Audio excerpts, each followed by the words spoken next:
Summer's calling, and Shackshop.us has you covered. Dive into hot sales on lady swimsuits, sleek, stylish, and perfect for pool or beach. Stay connected and on trend with smartwatches that track your every move. Explore the depths with underwater drones and reach new heights with our flying drones. Adventure starts here. Hurry, these deals won't last. Shop now at shackshop.us and make this season unforgettable.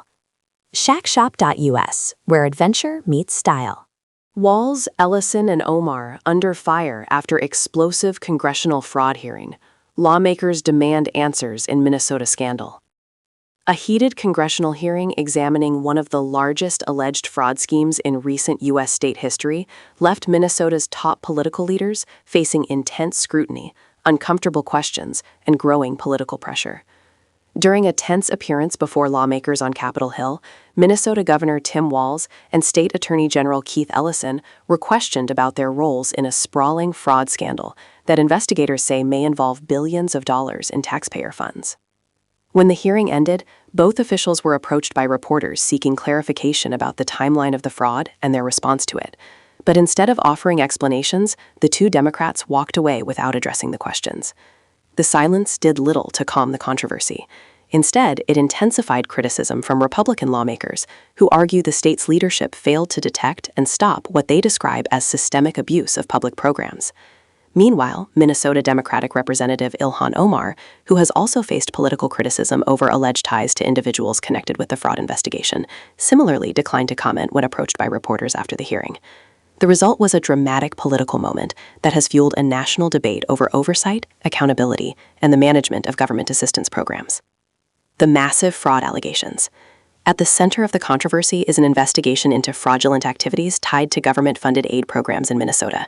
Federal prosecutors have alleged that criminal networks exploited pandemic-era relief and social service programs intended to help vulnerable populations, including children in need of meals. Investigators claim that the scheme may have diverted billions of dollars that were supposed to support community services. Much of the investigation focuses on organizations connected to the nonprofit Feeding Our Future, which authorities say orchestrated a large-scale operation involving falsified claims, fabricated records, and misused funds. The fraud scandal has already resulted in dozens of indictments, with federal authorities describing it as one of the largest pandemic-related fraud cases in the United States. Because the programs were administered through state agencies, critics argue that Minnesota officials should have identified warning signs earlier. That question, why the fraud went undetected for so long, dominated the congressional hearing. A tense hearing on Capitol Hill. The hearing was held by the United States House Committee on Oversight and Accountability and drew significant attention due to the size of the alleged fraud and the political prominence of the officials involved. Lawmakers from both parties questioned state officials about how billions of dollars could flow through government programs without triggering stronger oversight mechanisms. Republican members of the committee were particularly aggressive in their questioning. Several demanded to know when Governor Walz first became aware of possible fraud and what steps his administration took once concerns were raised. Others directed similar questions to Attorney General Ellison about the role of his office in investigating and prosecuting criminal activity tied to the scheme. The exchanges quickly grew tense. At times, lawmakers interrupted witnesses, demanded direct answers, and accused state officials of failing to protect taxpayer money. Republicans press Walz over oversight failures. Among the sharpest critics during the hearing was North Carolina Representative Virginia Foxx. Foxx delivered a blunt assessment of Minnesota's handling of the situation, arguing that state leaders had allowed massive fraud to occur under their watch. She accused the governor of failing to fulfill his duty to safeguard public funds and criticized what she described as weak oversight. "You did not do your job," Foxx said during the hearing, speaking directly to Walz. She argued that taxpayers had been harmed by the alleged fraud and insisted that state leadership should have intervened sooner. Foxx also suggested that although legal responsibility may ultimately rest with individuals charged in the scheme, political accountability still belongs with those overseeing the programs. Jim Jordan's questions sparked heated exchange. Ohio Representative Jim Jordan also pressed Walz during questioning. Jordan focused on the timeline of the fraud investigation and asked when state officials first became aware of irregularities. The questioning quickly became contentious. Walz defended his administration's actions and argued that federal investigators and prosecutors ultimately uncovered the criminal activity. However, Jordan suggested that earlier warning signs should have triggered a stronger response. The exchange sparked immediate reactions on social media, where critics and supporters debated the governor's performance during the hearing. South Carolina Representative Nancy Mace delivered one of the most pointed lines of questioning during the hearing. Mace pressed Walz on the rapid increase in spending tied to autism care programs in Minnesota. She asked the governor to provide detailed numbers about how many children were receiving services and how spending levels had changed over time. When Walz did not provide specific figures during the hearing, Mace expressed disbelief. She criticized the governor for arriving at a major congressional hearing without what she considered basic information about programs under his administration. Her remarks became one of the most widely circulated moments from the hearing. Calls for Ellison to resign. Another tense moment came during questioning directed at Attorney General Ellison. Louisiana Representative Clay Higgins challenged Ellison whether his office was actively leading the investigation into the fraud scheme. Higgins repeatedly asked Ellison to confirm that he was personally directing efforts to prosecute those responsible. When Ellison responded by discussing broader issues of Medicaid fraud enforcement, Higgins interrupted. He argued that the focus should remain on the specific scandal involving the misuse of government aid programs. Frustrated by what he described as evasive answers, Higgins called for Ellison to step down from his position. The dramatic moment underscored the political intensity surrounding the investigation. Impeachment talk surfaces. The hearing concluded with another explosive moment. New York Representative Nick Langworthy suggested that Minnesota lawmakers could consider impeachment proceedings against Governor Walz. Langworthy cited provisions in Minnesota's constitution related to malfeasance in office. Although the comment was largely symbolic, impeachment proceedings will occur at the state level rather than in Congress. The statement highlighted how politically charged the controversy has become. After the hearing, silence from key figures. When the hearing ended, reporters gathered outside the committee room hoping to obtain additional comments from the witnesses. As Governor Walz exited the hearing area, journalists attempted to ask why the alleged fraud had not been detected sooner. The governor did not respond. According to reporters present, Walz continued walking down a hallway with staff members, briefly pausing to speak with another individual, but declining to answer questions from the press. Moments later, Attorney General Ellison was approached by reporters with similar questions. He also declined to respond and continued walking away. Representative Ilhan Omar, who attended the hearing but was not among the witnesses, was likewise asked about her connection to individuals linked to the fraud investigation. She did not answer the questions.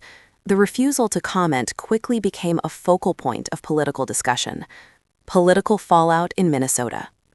The fraud investigation has already reshaped Minnesota politics. Earlier this year, Governor Walz announced that he would not seek re-election. Although he did not directly attribute the decision solely to the fraud controversy, the scandal has created significant political pressure. Republican critics argue that the investigation reveals deeper problems with oversight and management within Minnesota's state government.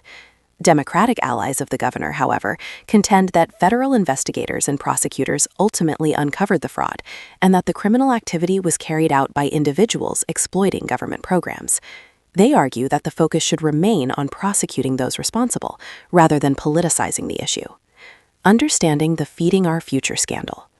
The nonprofit organization Feeding Our Future became the focal point of the federal investigation. Authorities alleged that individuals connected to the organization submitted false claims to obtain reimbursement for meals supposedly served to children. According to prosecutors, many of the meals were never provided. The organization allegedly worked with a network of partners and shell entities to funnel millions of dollars in fraudulent operations. Investigators claim that falsified paperwork, inflated attendance numbers, and fabricated meal counts were used to justify massive reimbursement payments. Federal prosecutors say the scheme relied on exploiting emergency funding programs introduced during the COVID-19 pandemic. The case has resulted in numerous criminal charges, including conspiracy, wire fraud, and money laundering. Oversight questions continue. The central question facing Minnesota officials remains the same. How did the fraud go undetected for so long? Critics argue that state agencies responsible for distributing funds should have identified irregularities in claims, particularly when reimbursement requests surged dramatically. Supporters of the state government say the pandemic created unprecedented challenges and that federal guidelines limited how aggressively oversight could be conducted. Regardless of where blame ultimately falls, the case has become a national example of the difficulties governments faced when rapidly deploying emergency financial aid. A national debate on pandemic fraud. The Minnesota case reflects a broader national problem. During the COVID-19 pandemic, trillions of dollars in relief funding were distributed through various programs designed to help businesses, families, and nonprofit organizations. Investigators later discovered that many of those programs were targeted by fraudsters. Estimates from federal watchdog agencies suggest that tens of billions of dollars nationwide may have been lost to fraud. As a result, lawmakers across the political spectrum have called for stronger oversight mechanisms for future emergency spending. The Minnesota investigation has become one of the most prominent examples cited in that debate. What happens next? The congressional hearing may be over, but the investigation continues. Federal prosecutors are still pursuing criminal cases against individuals accused of participating in the fraud scheme. Additional trials and indictments could emerge as investigators examine financial records and testimony from cooperating witnesses. Meanwhile, political scrutiny of Minnesota's leadership is unlikely to fade anytime soon. Republican lawmakers have signaled they plan to continue pressing for answers about oversight failures. Democratic leaders in Minnesota have pledged to strengthen monitoring systems to prevent similar incidents in the future. For now, the controversy remains unresolved. Conclusion. The explosive congressional hearing placed Minnesota's political leadership at the center of a growing national debate about government oversight, pandemic spending, and accountability. Governor Tim Walz, Attorney General Keith Ellison, and Representative Ilhan Omar all faced questions about their roles in the unfolding scandal, but when reporters sought answers afterward, they were met with silence. As criminal investigations continue and political pressure mounts, the Minnesota fraud case is likely to remain a major topic in both state and national politics. The ultimate outcome, legally and politically, may take years to fully unfold.